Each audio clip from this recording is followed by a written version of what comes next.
Hi everyone, it's Nahar Geva here from Zik. I'm here with special guest Paul Lipsky. First of all, it's really amazing for me to meet you for the first time. Thank you for coming all the way from the United States to Portugal. And it's a pleasure to meeting you in real life. And we have the opportunity here to have Paul giving you guys 3 tips on how you can break even in your first months of dropshipping or your first months of e-commerce. I know, we all went through it. Paul went through it, I went through it, and it can be challenging in the beginning. You know, there is so much information outside that you don't really know what to follow.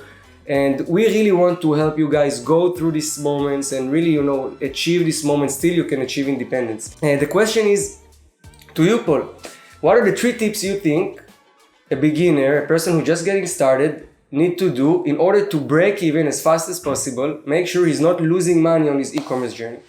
So I think really in the beginning, it's really important. You gotta get the ball rolling, right? You got to get the sales coming in. That way you pick up momentum, you're able to carry that forward and really go beyond the success that you even wanted to get. So I think the one thing that you absolutely have to master when it comes to dropshipping, if you get this part down, everything else will just kind of fall into place. And that's product research. It's learning how to find the right products, the ones that are actually selling. Because as you know, you can't just list up random stuff from these different websites and just hope that they're going to sell, right? It used to work, it doesn't work anymore. You can go on and actually see what's selling well. And I think is the number 1 tip to get started. Definitely making sure you list products with high demand, products that have not too much competition.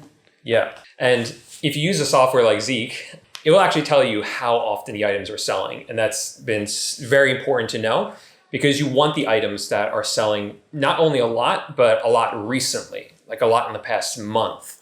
And so that information is really important because, there are items out there that are selling well, but they sold well a year ago. They're not really popular anymore. So really narrow down on what's popular right now for dropshipping.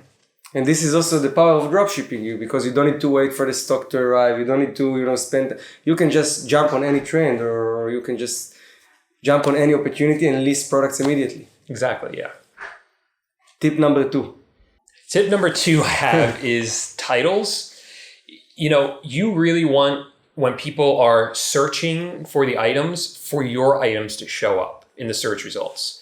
And one of the key ways to do that is with good titles and really keyword research, right? Learning what it is that people are searching for. That's what we mean by keywords. And then putting those keywords into your titles, making sure they're in your descriptions, maybe even in your item specifics, if it's possible to put them in there. It's a very simple thing to do, but it makes a huge difference if you're able to take the extra time, just a couple minutes to do that. It can really make a huge difference. Yes, and I remember when I just got started, I got a tip from a guy and he told me, look, you're not selling products, you're selling titles, you're selling keywords. And later on, when I continue with my journey, and I had the situation where I did product research, I was doing competitor research, and I came across a seller with 94 or 92 positive feedback, which is very bad, right? Mm-hmm. And I was looking on his listings, and he was selling some smartphones, some Android smartphones, unbranded Android smartphones, and he was selling for very high profit. He would buy it from the supplier for like $40 and sell it for $80. And I look and I say, how this is possible? This seller has such a bad reputation, very low feedback score, and he managed to sell this product with such a high profit margin. So I looked into the titles and I see he using all his titles, world's smallest smartphone, So I took this keyword search on eBay. There was no Zik at the time. I was doing manual research. It was before Zik. And in the result, I see that there is not too many competitors. He's maybe one of the only person who sell products with this title. He covered all the first page of eBay, And then it's explained me, I understand that, okay, this guy just took random phone, realized that there is traffic for this world's smallest smartphone. He just searched for small smartphone on his supplier, and he lists those products with those keywords. And this is how he generates sales and make profit, just by identifying this keyword opportunity that drive high traffic and have low competition. Yeah, and there's a lot of opportunities like that. If you're creative and you kind of go in there and figure out these things, these marketing kind of buzzwords, there's a lot of opportunity like that. It's pretty cool.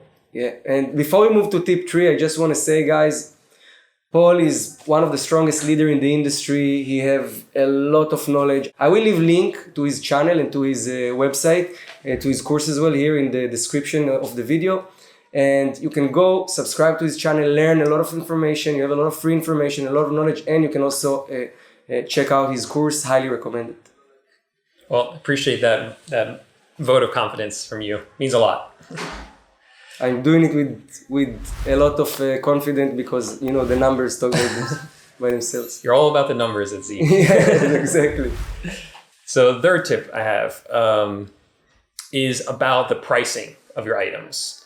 You know, a lot of people jump in and they want to sell the really expensive items, but when you're starting out, I would really concentrate on the lower priced items because they move faster. It's more likely that someone will go on to the marketplace and impulse purchase something that's cheaper than something more expensive. So especially when you might not have a higher limit on your account, you really want to fill it with lower priced items that people jump on, see that they like it, and then just buy it right there without really thinking about it, more of an impulse. You'll get the sales, and as you get more sales, your limits will increase. The platform will send you more traffic, and momentum builds up. And then you can start making more profit down the line once you have those higher limits and the more experience doing it. Yeah, exactly what you say. It's getting the limits. It's getting the limits. It's getting the momentum. Getting this momentum, get your stores going, and later on you can sell more expensive product, increase your profit margins. But first is like breaking through the eBay algorithm. Absolutely. Cool. Thank you so much, Paul. It was great information. I'm sure the guys that watching learned a lot. As again, I will say, we have link in the description to Paul's channel. You can go and watch his videos. Amazing content. You can learn a lot about it. Guys, thank you so much. We'll see you in the next video. Ciao.